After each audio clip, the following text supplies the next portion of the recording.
There's a reason Dale Carnegie's classic has been a massive bestseller for almost 100 years. It's because it tackles something we all struggle with, right? Getting along with other people. So, in the next 5 minutes, we're going to dive in and unlock some of its most powerful secrets. Okay, let's just get right to it. Why is it so hard to get along with people sometimes? I mean, we've all been there, right? It can be so frustrating. Well, it's a feeling pretty much everyone shares, and Dale Carnegie was convinced he'd cracked the code. So picture this. It's 1912. Dale Carnegie is teaching public speaking, and he starts to realize something. The biggest hurdle for his students wasn't stage fright. It was dealing with other people. He looked around for, a handbook, a practical guide to human relations, but nothing. It just didn't exist. So what did he do? He decided to write it himself. All right, so after all his research, he boiled it all down to a few key secrets. And the very first one, well, it's a huge shift in perspective. It's all about focusing outward. Now that sounds easy, but think about it. It means totally flipping your default setting from me to you. And why is that flip so difficult for us? Well, check this out. A study looked at just 500 phone calls, right? And they found the word I was used almost 4,000 times, 3,900 times. It's just baked into us to be focused on ourselves. So Carnegie's solution is kind of a game changer. He basically said, look, you can make more friends in 2 months by becoming genuinely interested in other people than you can in 2 years by trying to get other people interested in you. I mean, just let that sink in for a second. It's the complete opposite of what our instincts tell us to do. Okay, so how do you actually put this into practice? Well, Carnegie lays out 3 really simple steps. First, remember and use a person's name. Seriously, he said it's the sweetest sound in the world to that person. Second, just be a good listener. Let other people talk about themselves. And third, try talking about what they're interested in, not just what you are.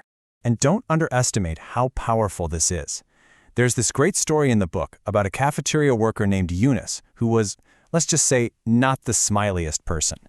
Then one day, a customer just smiled and said, "Hello, Eunice." And what happened? Bam! His sandwich was suddenly piled high with ham and lettuce. Her name was like the magic word. When you start focusing on other people like that, it leads you right into the second secret, diffusing disagreements. Because once you let go of that burning need to be right, you stumble upon this really profound idea. You can't win an argument. You can only win a person. Think about it. When someone challenges you, what's your gut reaction? It's to fight back, right? To criticize, argue, prove your point. But Carnegie says this is a huge mistake. It's pointless, and it can even be dangerous. Why?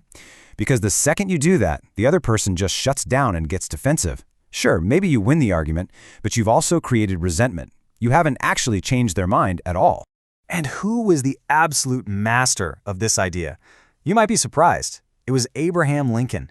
I mean, by the end of his life, his own Secretary of War said he was the most perfect ruler of men that the world has ever seen, but he definitely wasn't always that way. He had to learn this lesson the hard way. Yeah. As a young guy, Lincoln had a really sharp tongue, and frankly, he loved making fun of his opponents. He once wrote this anonymous letter that just completely ridiculed another politician, a guy named James Shields. And Shields, well, he was not amused. In fact, he was so furious that he challenged Lincoln to a duel to the death. So let's get this straight. Lincoln publishes this insulting letter. Shields gets enraged and challenges him to a duel with broadswords. They actually show up on a sandbar, ready to go at it. Can you imagine? And at the very last second, their friends jump in and stop the whole thing. This brush with death was a massive turning point for Lincoln. From that day on, he almost never criticized anybody for anything, ever. He really learned the lesson behind that old saying, "A man convinced against his will is of the same opinion still." It's so true, right? You can't just force someone to agree with you. Arguing just makes them double down on their own opinion. Okay, so we've stopped criticizing, we're sidestepping arguments. What's next? This brings us to the third, and maybe the most important secret. You have to proactively build people up. This gets at what Carnegie called the absolute deepest hunger we all have as human beings. And what is that hunger? It's that gnawing desire to feel important.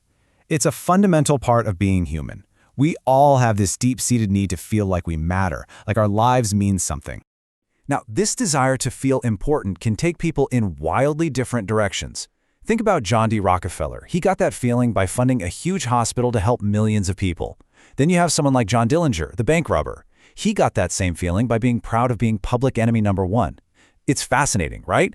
Both were chasing the exact same thing, just on opposite ends of the spectrum. So the key, according to Carnegie, is to help people satisfy that need in a positive way. And you do that with honest, sincere appreciation.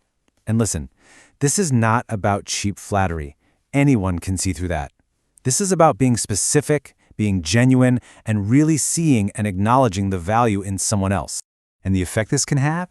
I mean, it can literally change a person's life. There's this incredible story about a teacher who told a young blind student that he had a remarkable pair of ears. That student, he was Stevie Wonder. And he said that one piece of specific, genuine praise was what started his entire new life. So there you have it. The 3 big secrets. Focus outward, diffuse disagreements, and build people up. But you know, just knowing this stuff isn't enough, is it? The real challenge is actually doing it. It's so easy to just listen to this and nod along and go, yeah, that makes sense.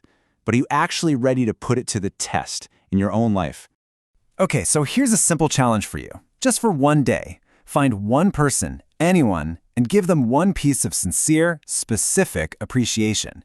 Don't do it because you want something, just do it, and see what happens. At the end of the day, Carnegie's whole philosophy really boils down to this incredible quote from Ralph Waldo Emerson: "Every man I meet is my superior in some way, and that I learn of him." If you can adopt that mindset, that humility, that respect, you're not just going to win more friends, you're going to live a much richer, more connected life. So the real question is, who are you going to learn from today?